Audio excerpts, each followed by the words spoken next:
Anem al relleu 4% espanyol. Yo creo que ha sido una actuación buena.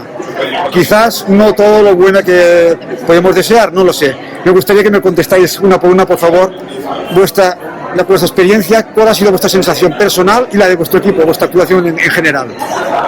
Bueno, pues empiezo yo. Personalmente no tenía referencias con respecto a las personas a las que corría, pero ya me he encontrado muy bien. El cambio con Jenny creo que ha sido muy limpio, o sea, no he visto la carrera y tampoco lo puedo analizar, pero creo que ella me ha cogido enseguida y prácticamente ha sido muy rápido.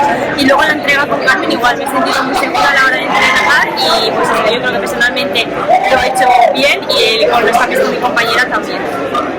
Sí, yo me he encontrado muy bien cambiando con Paula, al final es un relevo que entrenamos mucho.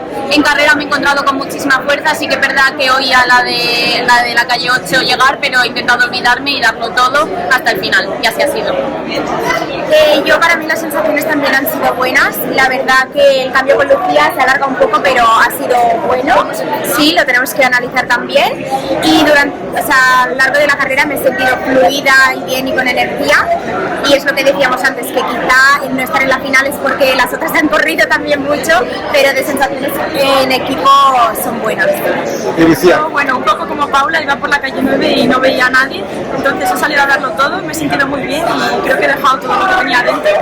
Y bueno, somos un equipo muy joven, con mucho futuro y creo que aún nos queda mucho por ver. Pues enhorabuena, porque ahí se está en un mundial, lo has luchado y seguro que en el siguiente aún será un poco mejor. Muchas gracias. Gracias.